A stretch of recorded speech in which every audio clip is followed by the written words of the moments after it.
শুনবো শ্রীমদ্ ভাগবতের দ্বিতীয় স্কন্ধের নবম অধ্যায় ভগবানের বাণীর বর্ণনার মাধ্যমে উত্তর।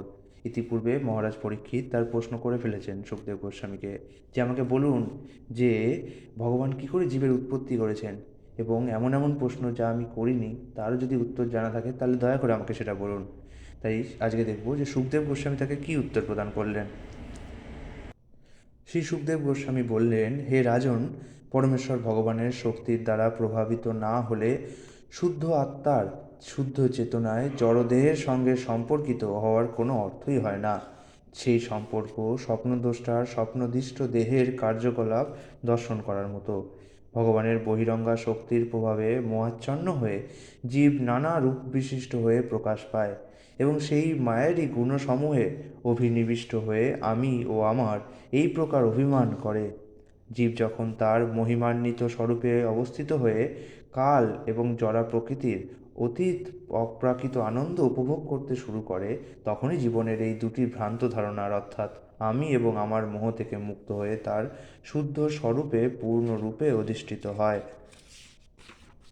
হে রাজন, ব্রহ্মার ভক্তিময় নিষ্কপট তপস্যায় অত্যন্ত প্রসন্ন হয়ে পরমেশ্বর ভগবান তার সম্মুখে নিজের শাশ্বত দিব্যরূপ প্রকাশ করলেন। বদ্ধজীবদের পবিত্র করার এইটি হচ্ছে অভীষ্ট লক্ষ্য। প্রথম গুরু এবং ব্রহ্মাণ্ডের সর্বশ্রেষ্ঠ জীব হওয়া সত্ত্বেও ব্রহ্মা তার কমলাসনের উৎস খুঁজে পেলেন না, এবং জড়জগৎ সৃষ্টি করার বিষয়ে তিনি যখন চিন্তা করছিলেন তখন তিনি বুঝে উঠতে পারেননি কিভাবে এই কার্য শুরু করা যায়। তিনি বুঝতে পারেননি কোন পন্থায় এই কার্য সম্পাদন করা যায়। তিনি যখন এইভাবে চিন্তা করছিলেন তখন জলের মধ্যে থেকে দুটি অক্ষর তিনি দুবার উচ্চারিত হতে শুনতে পেলেন। সেই শব্দের প্রথম বর্ণটি স্পর্শ বর্ণের ষোড়শ অক্ষর অর্থাৎ ত, এবং দ্বিতীয় বর্ণটি স্পর্শ বর্ণের একবিংশ অর্থাৎ প। হে রাজন, এই তপ শব্দটি নিষ্কিঞ্চন ত্যাগীর একমাত্র ধন বলে পরিজ্ঞাত। সেই শব্দটি শুনে ব্রহ্মা চতুর্দিকে সেই শব্দের উচ্চারণকারীকে অন্বেষণের চেষ্টা করেছিলেন, কিন্তু অন্য কাউকে খুঁজে না পেয়ে তিনি স্থির করেছিলেন যে তার কমলাসনে উপবিষ্ট হয়ে সেই নির্দেশ অনুসারে মনোযোগ দিয়ে তপস্যা করাই সমীচীন। ব্রহ্মা 1,000 দিব্য বর্ষ তপস্যা করেছিলেন। তিনি আকাশে এই অপ্রাকৃত শব্দ তরঙ্গ শ্রবণ করেন এবং তিনি তা দিব্য বলে গ্রহণ করেছিলেন। এইভাবে তিনি তার মন এবং ইন্দ্রিয় সমূহকে সংযত করেছিলেন, এবং যে তপস্যা তিনি করেছিলেন তা সমস্ত জীবের পক্ষে এক আদর্শ শিক্ষা। এইভাবে তিনি সমস্ত তপস্বীদের মধ্যে শ্রেষ্ঠ তপস্বী বলে স্বীকৃত হয়েছেন। ব্রহ্মার তপস্যায় অত্যন্ত প্রসন্ন হয়ে পরমেশ্বর ভগবান তাকে সমস্ত লোকের ঊর্ধ্বে তার পরম ধাম বৈকুণ্ঠ লোক প্রদর্শন করিয়েছিলেন। ভগবানের সেই অপ্রাকৃত ধাম সব রকম জড় ক্লেশ এবং সংসার ভয় থেকে মুক্ত আত্মবীরদের দ্বারা পূজিত। ভগবানের সেই ধামে রজ ও তমগুণ নেই, এমনকি সেখানে সত্ত্বগুণেরও প্রভাব নেই। সেখানে বহিরঙ্গা মায়াশক্তির প্রভাব তো দূরের কথা, কালেরও প্রভাব নেই। মায়া সেখানে প্রবেশ করতে পারে না। সুর এবং অসুর উভয়েই কোনো রকম ভেদবুদ্ধি না করেই ভগবানের পূজা করেন। বৈকুণ্ঠবাসীদের বর্ণনা করে বলা হয়েছে যে তারা সকলেই উজ্জ্বল শ্যামবর্ণ, তাদের নয়ন পদ্মফুলের মতো, বসন পীতবর্ণ, অঙ্গ অতি কমনীয় ও সুকুমার। তারা সকলেই চতুর্ভুজ, অত্যন্ত প্রভাবশালী, মণিখচিত পদকাভরণে সমলঙ্কৃত ও অত্যন্ত তেজস্বী। তাদের কারো অঙ্গকান্তি প্রবাল বৈদুর্য ও মৃণালের মতো, এবং তারা অতি দীপ্তিমান কুণ্ডল মুকুট ও মাল্য সমূহে বিভূষিত। বিদ্যুৎ শোভিত নিবিড় মেঘমালা মণ্ডিত গগনমণ্ডল যেমন শোভাশালী, তেমনি সেই বৈকুণ্ঠ ধাম মহাত্মাদের দেদীপ্যমান বিমান শ্রেণী দ্বারা এবং সেখানকার রমণীদের বিদ্যুতের মতো উজ্জ্বল কান্তির দ্বারা শোভিত। দিব্যরূপ সমন্বিত লক্ষ্মীদেবী তার সহচরী বিভূতিগণ সহ ভগবানের শ্রী পাদপদ্মের প্রেমময়ী সেবা করেন। সেই লক্ষ্মীদেবী আনন্দ ভরে আন্দোলিতা এবং বসন্তের অনুচর ভ্রমরগণ কর্তৃক অনুগীত হয়ে তার প্রিয়তম ভগবানের মহিমা গান করেন। ব্রহ্মা দেখলেন যে সেই বৈকুণ্ঠে ভক্তদের প্রভু যজ্ঞপতি জগৎপতি লক্ষ্মীপতি সর্বশক্তিমান ভগবান সেখানে সুনন্দ নন্দ প্রবল অরোহণ প্রভৃতি পার্শ্বদের দ্বারা পরিবেষ্টিত ও প্রেমপূর্বক সেবিত হয়ে বিরাজ করছেন। পরমেশ্বর ভগবান সেখানে তার ভৃত্যদের প্রসাদ বিতরণের জন্য উদগ্রীব। তার মাদকতাপূর্ণ আকর্ষণীয় রূপ অত্যন্ত প্রসন্নতাময়। তার হাস্যোজ্জ্বল মুখমণ্ডল অরুণ নয়ন শোভিত, তার মস্তক কিরীট শোভিত, কর্ণে কুণ্ডল, তিনি চতুর্ভুজ এবং তার বক্ষস্থল শ্রীচিহ্ন দ্বারা ভূষিত।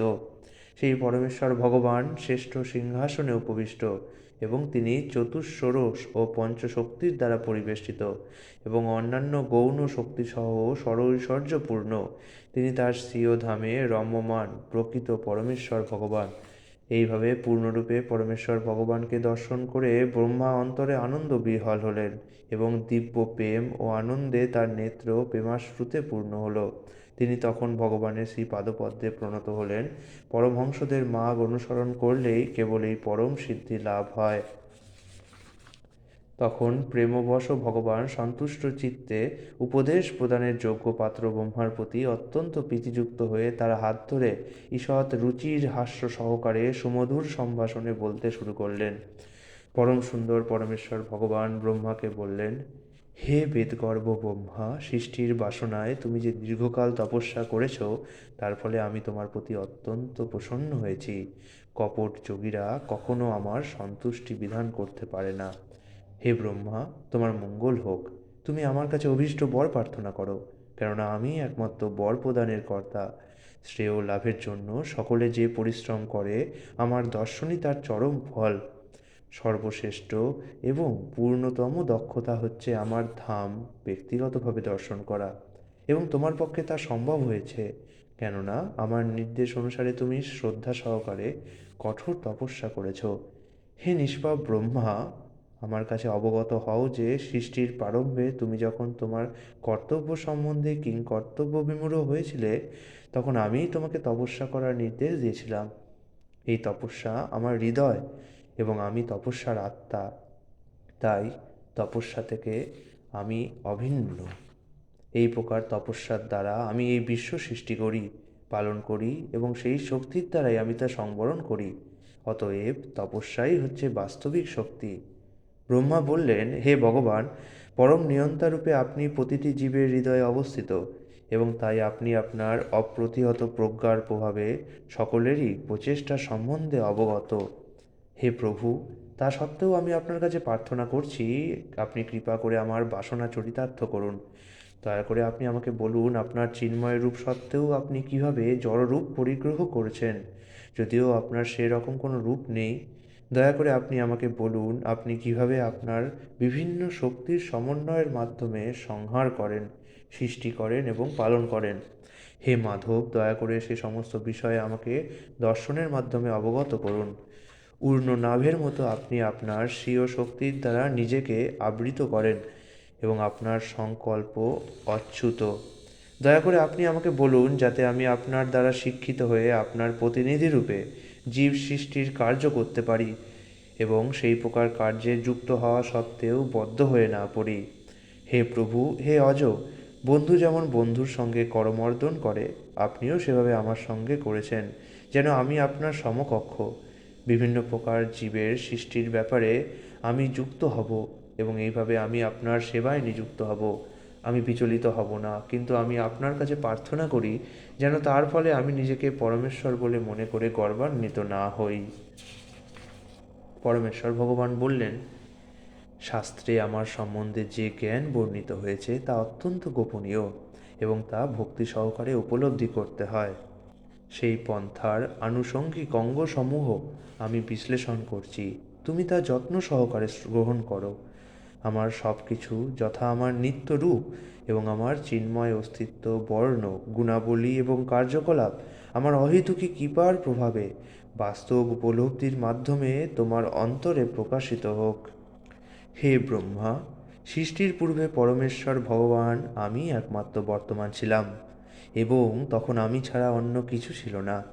এমনকি এই সৃষ্টির কারণীভূত প্রকৃতি পর্যন্ত ছিল না।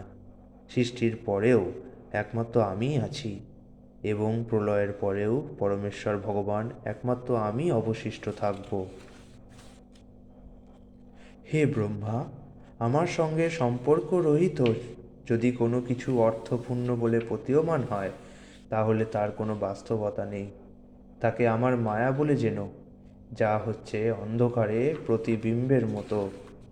হে ব্রহ্মা, জেনে রেখো, যে মহাভূত সমূহ যেমন উচ্চ নীচ সমস্ত সৃষ্টিতে প্রবিষ্ট হয়েও অপ্রবিষ্ট রূপে স্বতন্ত্রভাবে বর্তমান, তেমনি আমিও জগতে সর্বভূতে প্রবিষ্ট হওয়া সত্ত্বেও প্রত্যেক বস্তু থেকে পৃথক থাকি।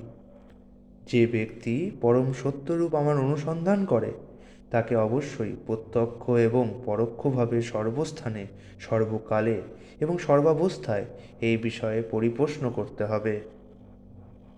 হে ব্রহ্মা, তুমি একাগ্র চিত্তে আমার এই সিদ্ধান্তের অনুসরণ করো, তাহলে কল্পে ও বিকল্পে কোনো রকম অহংকার তোমাকে বিচলিত করবে না। শ্রী সুখদেব গোস্বামী মহারাজ পরীক্ষিতকে বললেন, পরমেশ্বর ভগবান শ্রীহরি লোকসমূহের পরম আধিপত্যে স্থিত ব্রহ্মাকে এইভাবে উপদেশ প্রদান করে তার সামনে থেকে তার সেই অপ্রাকৃত রূপ অন্তর্হিত করলেন। ভক্তদের দিব্য আনন্দ প্রদানকারী পরমেশ্বর ভগবান শ্রীহরি অন্তর্হিত হলে সর্বভূতময় সেই ব্রহ্মা তার উদ্দেশ্যে বদ্ধাঞ্জলি হয়ে পূর্বপূর্বকল্পের মতো এই বিশ্ব সৃষ্টি করেছিলেন। একদা প্রজাপতি এবং ধর্মপতি ব্রহ্মা সমস্ত জীবের মঙ্গল কামনা করে এবং নিজের প্রয়োজন সাধনের জন্য বিধিপূর্বক যম নিয়মসমূহ অনুষ্ঠান করেছিলেন। ব্রহ্মার উত্তরাধিকারী পুত্রদের মধ্যে সবচাইতে প্রিয়তম নারদ, যিনি সর্বদা তার সেবায় তৎপর এবং তার পিতার উপদেশসমূহ সুশীল আচরণ, বিনয় এবং ইন্দ্রিয় সংযমের দ্বারা পালন করতেন। হে রাজন, মহর্ষি এবং ভক্তশ্রেষ্ঠ নারদ তার পিতাকে অত্যন্ত প্রসন্ন করেছিলেন এবং মাহেশ্বর বিষ্ণুর সমস্ত শক্তি সম্বন্ধে জানতে ইচ্ছা করেছিলেন। হে মহারাজ, আপনি এখন আমাকে যে সমস্ত প্রশ্ন জিজ্ঞাসা করছেন, দেবশ্রী নারদ লোকসমূহের প্রপিতামহ স্বীয় পিতা ব্রহ্মাকে প্রসন্ন দেখতে পেয়ে সেই সমস্ত প্রশ্নই করেছিলেন। এরপর পিতা ব্রহ্মা তার পুত্র নারদের প্রতি প্রসন্ন হয়ে 10টি লক্ষণ বিশিষ্ট ভাগবত পুরাণ উপদেশ দিয়েছিলেন, যা তিনি স্বয়ং ভগবানের কাছ থেকেই প্রাপ্ত হয়েছিলেন। হে রাজন, পরম্পরাক্রমে দেবশ্রী নারদ সরস্বতীর তীরে ভক্তিযোগে স্থিত হয়ে পরম সত্য পরমেশ্বর ভগবানের ধ্যানমগ্ন অনন্ত শক্তিসম্পন্ন ব্যাসদেবকে শ্রীমদ্ভাগবত উপদেশ দিয়েছিলেন।